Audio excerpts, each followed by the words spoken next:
그런데 이게 지금 여기에 이제 중학교 자녀를 두지 않으신 분들이면은 또 이제 쓸데없는 얘기인데 2028 대학 입시제도에서 무슨 일이 벌어졌느냐? 이거 지금 시험 없어 이거 다 설명 못 드려요. 무슨 일이 벌어졌느냐? 분명히 대입제도 측면에서는 전부 다 이제 성취평가제로 전부 다 넘어간다라고 그랬거든요. 대학에서도 그래가지고 성취평가 체제 시스템 안에서 지금 아까 막 되게 우려하셨던 그런 거 있잖아요. 막 고등학교에서 그냥 막 남발해버리고 그러면 어떡하냐. 어떻게 좋은 애들 뽑을 거냐. 이거에 대한 연구를 본격적으로 막 도입하고 진행하고 했는데 2028 대입제도에서 결국 그냥 성대평가 전부 다 가기로 그냥 결정이 돼버린 거예요. 근데 이게 9등급이 아니라 몇 등급으로? 5등급으로. 그러면 이제 급간이 좀 더 넓어진 거잖아요. 네. 그런 형태로 이렇게 갔다는 겁니다. 이거 설명 제가 못 드릴 것 같아요. 넘어갈게요. 자, 상대평가가 4, 7, 12, 17, 20 이렇게 가는 거예요. 그래서 만약에 내가 어떤 과목을 운영을 했는데 100명이 내 과목을 들었어요. 그럼 그 중에서 1등부터 꼴등까지 쭉 줄을 세웁니다. 평가를 하고 난 다음에. 그래서 1등부터 몇 등까지 1등급? 4등까지. 그 다음에 몇 등까지 2등급? 11등까지. 그 다음에 몇 등까지? 3등급? 23등까지. 이렇게 구간을 정해주는 거예요. 그럼 이제 수강 인원이 적으면 적을수록 높은 등급 받기가 어려워지겠죠. 아무래도 1등급 받는 수가 줄어들어 버리는 거니까. 이런 일이 벌어지는 겁니다. 근데 2028에서는 이거를 이제 이렇게 5개 구간을 이렇게 좀 줄여 놓은 거고요. 여기에 이제 이렇게 1, 2등급 뭉쳐서 1등급으로 4등급 중간 이하까지가 2등급으로 나머지 3등급 뭐 이제 이렇게 가는 형태로 바뀐다라는 겁니다. 그래서 이제 성적을 주는 정보를 이렇게. 근데요, 이게 이제 이렇게 되면 무슨 일이 벌어지냐면요. 진로 선택 과목도 전부 다 어떤 정보로 바뀌는 거예요? 5등급으로 바뀌어요. 상대평가로. 2022 개정 교육과정에서. 그러면요, 제 추측과 제 판단이 맞다면요, 지금보다 더 애들은 피곤해질 거예요. 그러니까 애들이 진로 선택 과목, 앞에 보여드렸던 일반 선택 과목군하고 진로 선택 과목군 있잖아요. 그럼 애들이 진로 선택 과목을 뭐라고 생각하고 접근을 할까요? 조금은 쉬어갈 수 있는 과목. 내가 그래도 좀 이렇게 정말 좀 재미있게 그냥 할 수 있는 과목. 그렇게 크게 막 시달리지 않아도 되는 과목.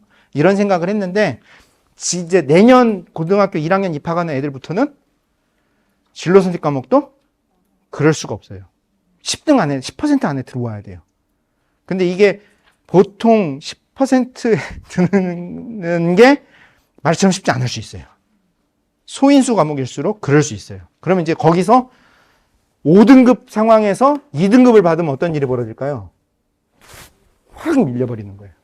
오히려 더 좀 치열하게 경쟁하지 않을까라고 조심스럽게 저는 예측을 하고 있습니다. 넘어가겠습니다. 넘어가겠습니다.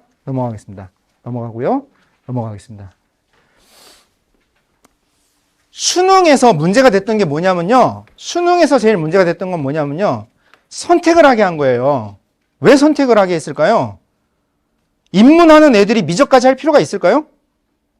공학 가는 애들이 사회탐구 할 필요가 있을까요? 과탐하면 되잖아요. 그러니까는 그거에 대한 선택을 하라는 거예요. 너가 어느 대학을 가느냐, 어떤 전공을 하려 하느냐에 따라 너가 선택을 해봐라. 해서 이렇게 한 거예요. 근데 선택은 하나, 어떤 일이 벌어진 거냐면요. 선택을 했는데 그거를 하나의 영역에 하나의 점수를 줘버려야 돼요. 근데 나중에 뒤에 이제 수능 점수가 제공되는 방식을 설명드릴 텐데, 근데 수능 점수는 3가지밖에 안 줘요. 원점수를 안 줘요. 등급하고 표준 점수하고 백분위, 요 3개 점수만 줘요. 그럼 이 3개 점수만 주다 보니, 원점수를 안 주고 이 3개 점수만 주다 보니, 그럼 이거를 각각의 선택을 한 애들의 그룹을 다시 모아서 얘네들을 하나의 한 줄로 세워야 되는 거잖아요. 그러다 보니 이제 여기에 고도의 어떤 그 통계 기법에 여러 가지 이제 장치들이 들어가는 거예요. 그러다 보니 이거 저도 설명 못 드려요. 저도 사실은 잘 이해 못 하고.